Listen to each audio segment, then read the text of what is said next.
I'd like to also address, for just a moment, what you brought up about freedom. And there's a verse from the Bible that comes to mind that says that the something shall set you free. Do you guys know what it is? It's the truth. Yeah, the truth. The truth. The truth. The truth shall set you free. The truth shall set you free. I have to be honest. That the equating of the blood of Jesus bringing freedom with the shedding of blood by the American military bringing, well, the freedom that I think you have in mind, maybe the freedom of speech or the freedom of press, the freedom of religion. I believe those are fundamentally different freedoms. And I don't believe that there's any shedding of blood by any military that's going to give me the kind of freedom that Jesus Christ has given me when he shed his blood. How you guys doing? Is this too much on this one subject? Is it too...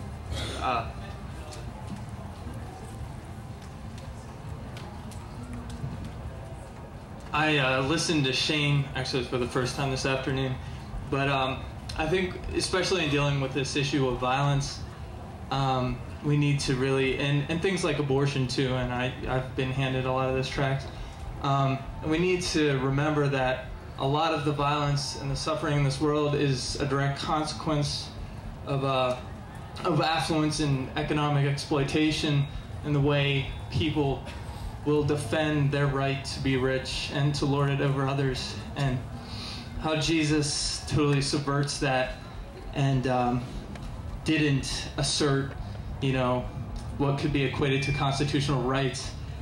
He went so far as to heal, the ear of the centurion who Peter attacked defensively, and Jesus says, "My kingdom is not of this world," and calls us all to be servants and to not seek positions of leadership. And I really think we need to embrace that vision more fully, and to not just view our positive change in the world in terms of tangible, practical things, because Jesus went to the cross naked and ashamed, and he even was to the point of questioning, God, why have you forsaken me? And I think we would like to just see everything work out perfectly on this earth, but really we need to be a witness to this world that is passing away, that's awaiting for its restoration, and to live the kind of lifestyle that Jesus envisioned for his followers, because I really feel like violence is not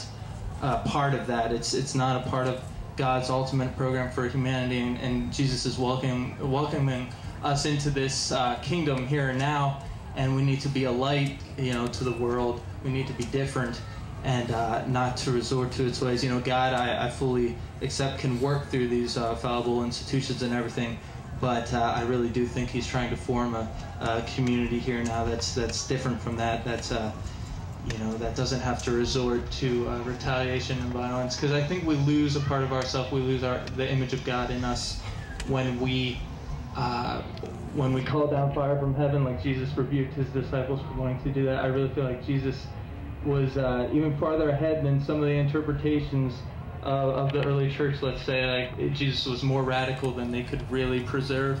So I think we need to look beyond Old Testament passages and even some of the atonement theory and whatnot, and to really embrace the sacrifice and the manner in which Jesus died, not just that he went to the cross, but how he did it, why, what brought him there, and to live that and to let Christ live in us. Thank you, brother. I sure appreciate what you said about our need to retaliate, and that Jesus has shown us another way. And that I got the notion maybe I'd like to tell you guys something. We were talking about ideas. There's a lot of ideas. I think war can accomplish it. I don't think so. Okay. But I again want to. I'm still struck, and I'm really grateful for what you shared about freedom, and what is stirring in my heart, if I may share it with you.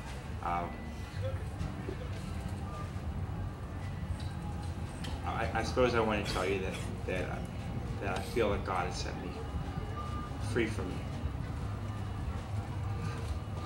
what you said about the need to retaliate people. And I want to ask you, in what ways is it relevant to us today?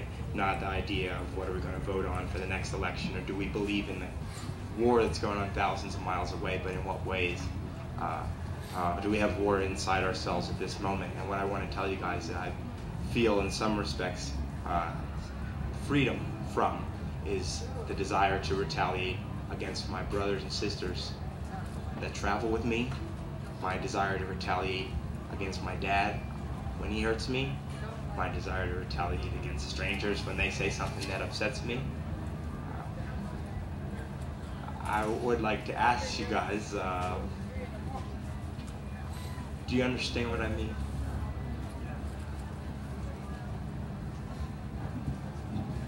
I just want to say something quick if I may. Please.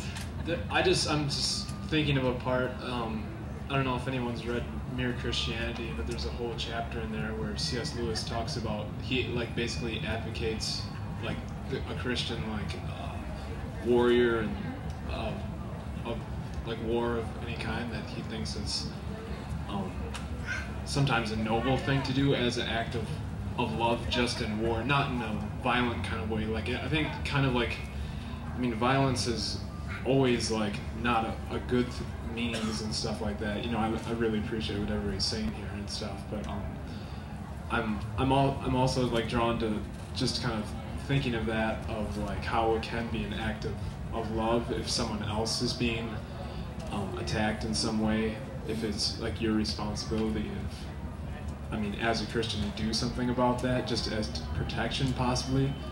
And also I was thinking, I can't read like Hebrew at all, but I've heard that there's some like two different versions of like the passage where it says thou should not commit murder, and some versions say thou should not kill, and both is like a distinction of like the Hebrew word that's like called ratzaba, and it means to not murder.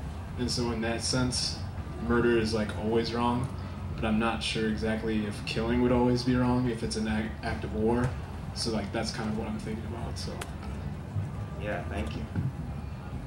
Yeah, something that my brother shared with me earlier, that was troubling to him, who I don't think identifies himself as a pacifist, but shared that he was troubled by our culture's, not by the violence in the world, but by the level of violence that exists in our culture and in this world, that you need to look no further than the box office to see that we actually go and watch recreations of violence, not weeping, but for entertainment that's inside of us, and to try to find, wow, where do I love that? And God have mercy on me. Thank you for sharing that. Yes.